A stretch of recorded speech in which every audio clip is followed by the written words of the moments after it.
last chapter of this book, chapter number 30, deals about the ideal woman. It's an amazing chapter. I suggest that everyone reads that, both female and male people. It will be very useful. Among the characteristics of this really excellent woman is an ability with economics in all levels. And the language is very specific. She is able to advise her husband of what is the best field that would buy. She advised her husband what is the best way to deal with merchants from away. She is the best woman to deal with her personnel in the house, provide the best for them, and increase their ability of work. She is the one who provides her husband and kids with the best dressing apparel. It's a wonderful piece of literature in which we have really a presentation of the ability of a woman, especially of a mother of the family, to do amazing things that deal with economy in a more general sense. Think what we have today. Who is the person at this moment having on her hands what happens in Europe? Mrs. Merkel. Who is the head of IMF? Mrs. Lagarde, residing in New York. Here you have it. If Madame Merkel and Madame Lagarde come together, they could really resolve immediately the problems of Europe and of Wall Street. Quite frankly.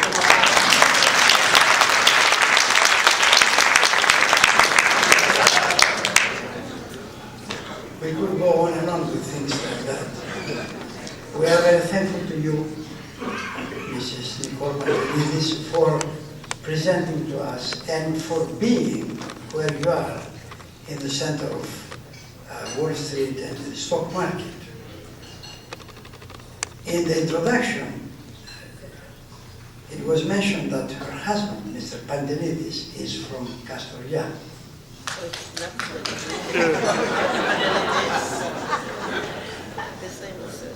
If he is from Castoria and the name is Petallides, it's a strong possibility that his father comes from Pontus. Almost certain. If he comes from Pontus, there is a point here. The Pontian people spoke an idiom of Greek that is close to ancient Greek. It's Greek, but it's an idiomatic Greek.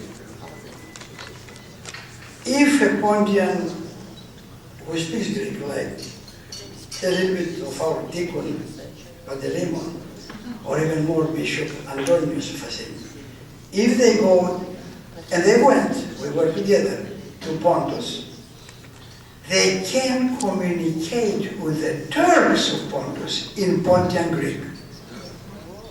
Have you heard that?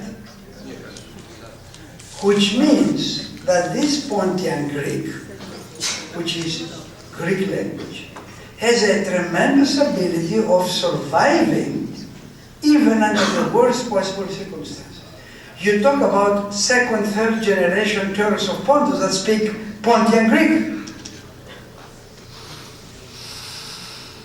Your children, if they learn, if you stay with them with a good Greek, and have your husband somehow refresh his Pontian Greek, they could go to Pontus and converse easily with Turks.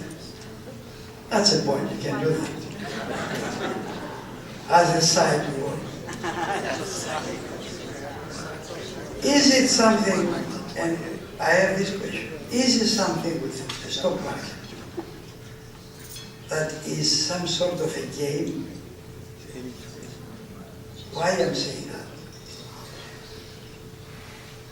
I'm sitting with a gentleman with plenty of money on a day when the Dow Jones went down by 200 points. I said, quite frankly, I said, tell me, how much have you lost today? Without thinking much, he said, well, approximately $80 million.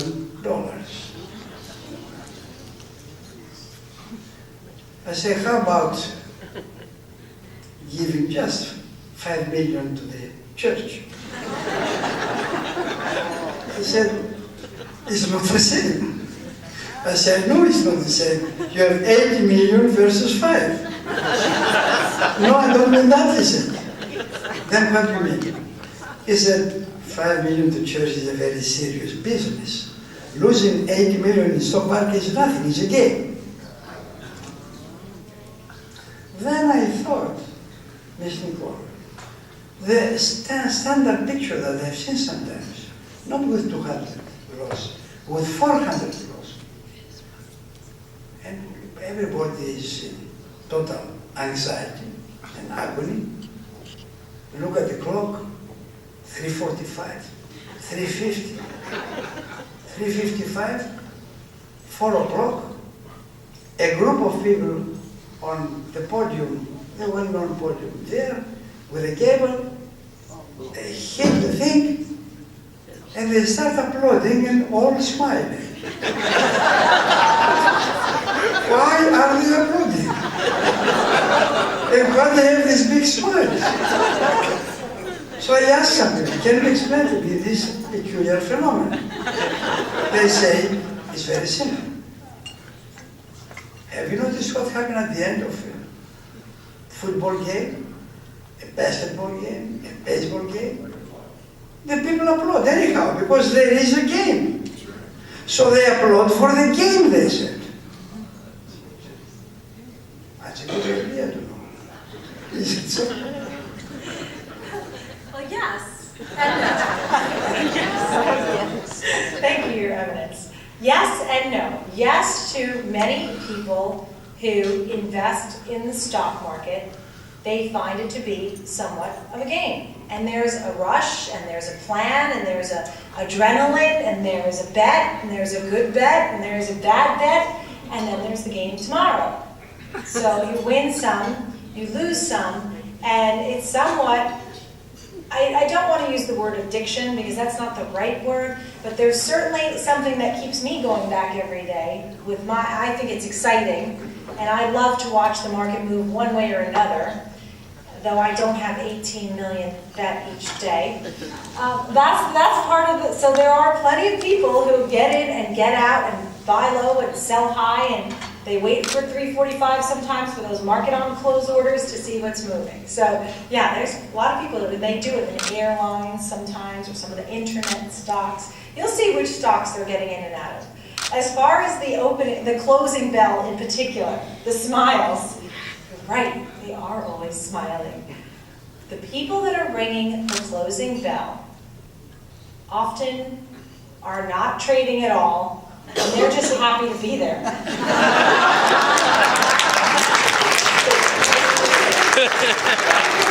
Selected from 6 months ago to be on the podium, and so they are told at the 3:59:30 to begin clapping and applauding, and at the 3:59:45 to press the button for the bell. And then they ring, and sometimes they mess up the whole thing, and such. And so that's how the closing bell works. So you too should come. And I told you earlier that it would be great if you come to the New York Stock Exchange. Everybody would love to meet you.